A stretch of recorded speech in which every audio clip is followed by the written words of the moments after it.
সৈগ সই বন্ধু যেদিন ছেড়ে গেছে সেদিন পুরা দিয়ে গেছে সে পোড়াতে হইয়াছি আঙ্গেরা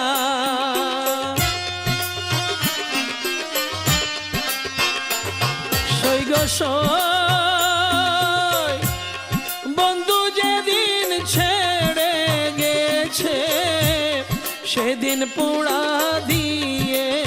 গেছে সে পোড়াতে হইয়াছি আঙ্গেরা শোন রে বলি প্রাণ সখী পরিবার কি আছে বাকি